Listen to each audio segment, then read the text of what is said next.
Bien, bonjour.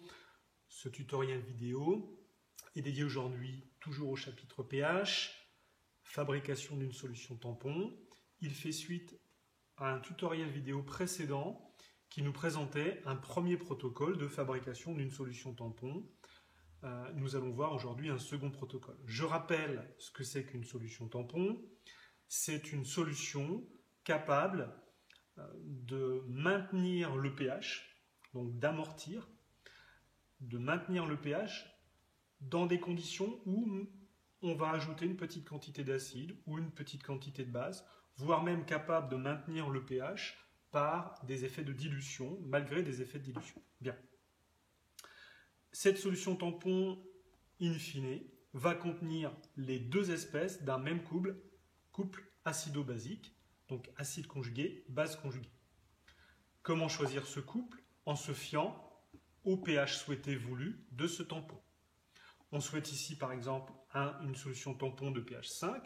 On va donc regarder dans la liste des pKa de la chimie le couple acido-basique dont le pKa se rapproche le plus de 5. Pour l'exemple ici, nous avons choisi de travailler avec le couple CH3COH acétate dont le pKa est de 4,8 qui se rapproche bien de 5. Alors il existe à partir de ce moment-là, une fois que le choix du couple est réalisé, 3 protocoles. Le premier a été vu, il consiste simplement à mélanger dans le récipient les deux participants finaux à ce mélange qui seront la base conjuguée et l'acide conjugué. Pour cela, bien sûr, il faut disposer au laboratoire de 2 solutions mères contenant respectivement l'acide et la base conjuguée. Ici, nous ne disposons pas de 2 telles solutions mères. Nous disposons, comme indiqué ici, de l'acide conjugué soit à une concentration initiale de 1 mol par litre, mais en base, nous disposons d'une base forte et non pas de la base faible. Comment allons-nous procéder?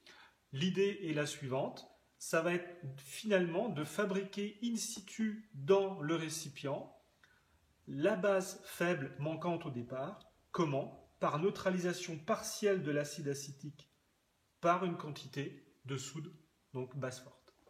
Si on représente ça schématiquement, donc cela revient à considérer que, voilà, dans le bécher contenant initialement l'acide faible, donc CH3COH, nous allons ajouter non pas la base faible, puisque nous n'en disposons pas, mais une base forte. Et cette base forte, au sein du bécher, va servir à neutraliser partiellement l'acide faible, puisqu'on sait qu'une base forte en présence d'un acide, faible même ici, va donner lieu à une réaction totale, conduisant à la neutralisation partielle de cet acide faible. Nous écrirons l'équation juste ensuite. Donc, ceci va nous conduire à une nouvelle étape dans laquelle nous aurons, eh bien, à la fois l'acide et la base, sa base conjuguée, donc une solution tampon. Alors nous disposons pour cela au départ d'un certain volume VA d'acide et d'un certain volume VB de base. Et donc, la première équation qui nous vient est VA plus VB doit respecter le volume total souhaité par l'utilisateur, c'est-à-dire ici 0,5 litres. La deuxième équation, donc première équation que j'encadre, ici, très importante bien sûr, qui nous permettra de résoudre in fine le problème. La deuxième équation va venir de l'expression de l'équation dite de Henderson-Hasselbalch, qui nous dit que le pH d'un couple, c'est son pKa, corrigé du log à base 10. De la base conjuguée, on va tout de suite travailler sur notre exemple. Donc ici, CH3CO2- sur la concentration de l'acide conjugué CH3COOH. Et grâce à cette expression, on va faire apparaître des volumes VB et VA. Pour cela, il nous faut une équation de réaction qui nous indiquera au temps T final après la neutralisation partielle combien il nous reste dans chacune des espèces. Donc, l'idée ici est de réaliser une neutralisation partielle de l'acide acétique. Cette neutralisation partielle, je vais écrire l'équation chimique qui lui correspond.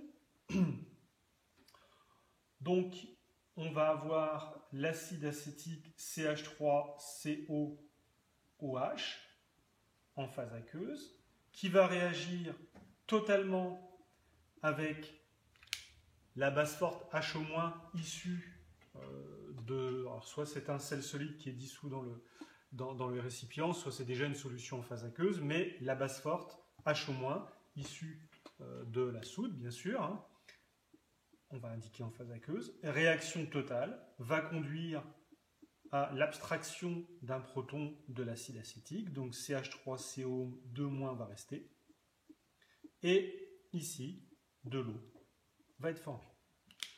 On va poser le tableau d'avancement. À la fin du tableau d'avancement, nous aurons pu exprimer les quantités d'acétate présentes dans cette expression d'Henderson-Hasselbalch et la quantité restante d'acide qui apparaît aussi ici en fonction des volumes VA et VB de soude et d'acide acétique versés respectivement. Donc on aura une deuxième équation. On indique donc au temps T0 les quantités de départ. Nous disposons ici, je vais écrire en vert ou en rouge, d'un volume d'acide VA à une concentration CA, donc en quantité de matière, hein, toujours dans un tableau d'avancement, des quantités de matière, CaVA mol au départ d'acide. Avant même de verser la première goutte de base forte, nous disposons de VB millilitres d'une solution mère de concentration CB. Nous n'avons pas encore généré in situ au sein du récipient la base, elle manque, et nous disposons d'un excès d'eau. Au temps T final, il restera, donc là c'est un tableau d'avancement classique, hein, CaVA moins X mol, la réaction ayant avancé de X mol.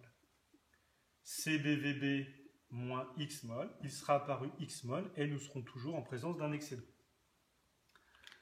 La spécificité de ces neutralisations partielles, finalement le mot important ici, c'est partiel. Qui nous dit quoi?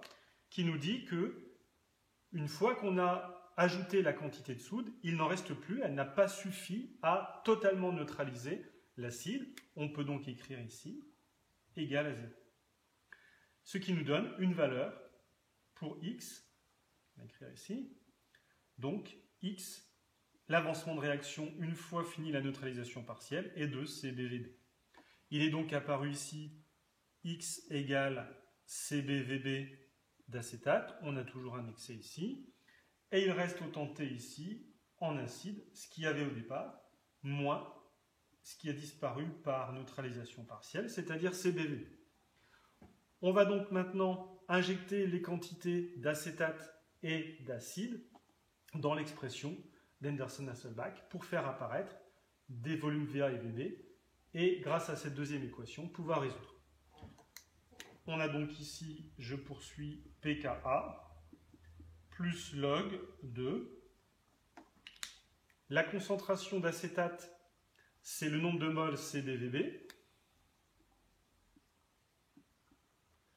divisé par le volume total de la solution. De la même façon, la concentration d'acide acétique restante est CaVA moins CBVB, donc CaVA moins CBVB sur le volume total du bécher. Bien sûr, petite simplification immédiate, cette quantité et cette quantité disparaissent pour nous laisser une expression relativement simple. Alors on va l'exprimer plus avant. On arrive donc à une expression du style pH moins pK, je repasse le pK dans le membre de gauche, je passe en puissance, donc pH moins pKa en puissance 10 égale l'intérieur du logarithme, c'est-à-dire ici CBVB sur CaVA moins CBVB. On est intéressé par donc, un rapport VB sur VA. On connaît les concentrations CB et CA. Elles sont données par parce qu'il y a dans la salle, pas dans le laboratoire, hein, on a des concentrations molaires ici. On connaît le pH final, on veut un pH 5, on connaît le pK du couple 4,8. On peut donc extraire de cette relation un rapport VB sur VA. On va retourner cette équation, ça sera plus simple. Donc on va se retrouver avec du 10 puissance pK moins pH. Je la réécris ici. Donc 10 puissance pK moins pH est égal à CAVA sur CBVB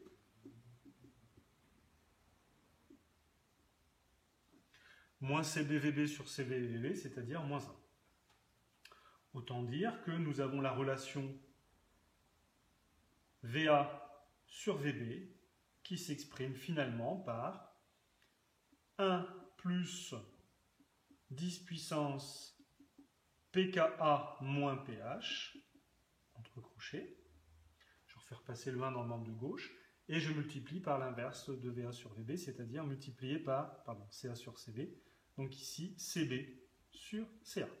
Voilà la deuxième relation qui nous manquait pour pouvoir résoudre le système de deux équations à deux inconnus. Donc le rapport VB sur VA ici est finalement connu. Application numérique. Donc on a ici très rapidement 1 plus 10 à la puissance pKa, c'est-à-dire 4,8 moins le pH souhaité 5. Que multiplie le rapport des deux concentrations en base et acide? Ici, c'est un rapport de 1 pour 1. Et on obtient ici, en rapport de volume, VA sur VB, 1,63, qui va bien nous servir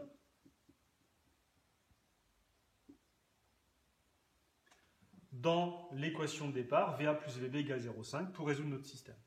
Donc très rapidement, petite astuce, on va diviser chaque membre de cette équation par VB pour faire apparaître le rapport VA sur VB dans cette équation.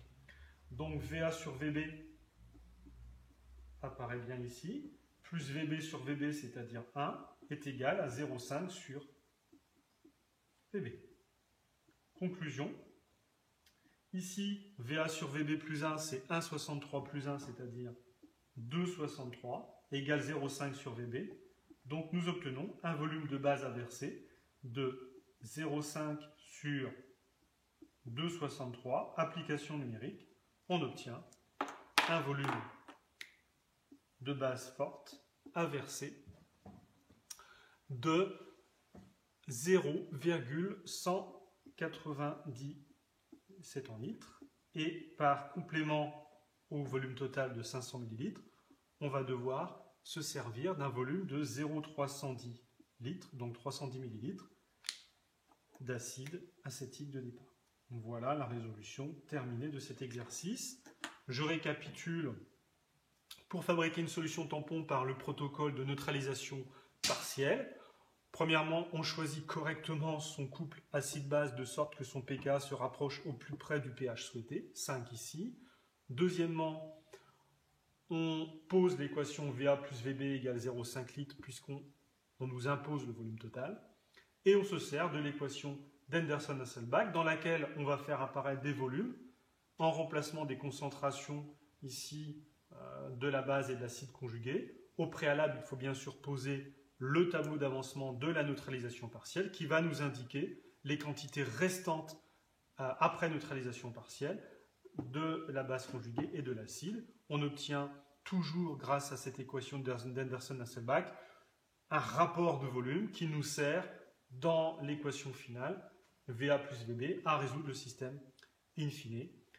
Dernière chose, toujours bien penser à choisir son couple le plus proche de pK, le plus proche possible du pH voulu, de sorte d'avoir des volumes ici qui sont dans des proportions raisonnables. Voilà.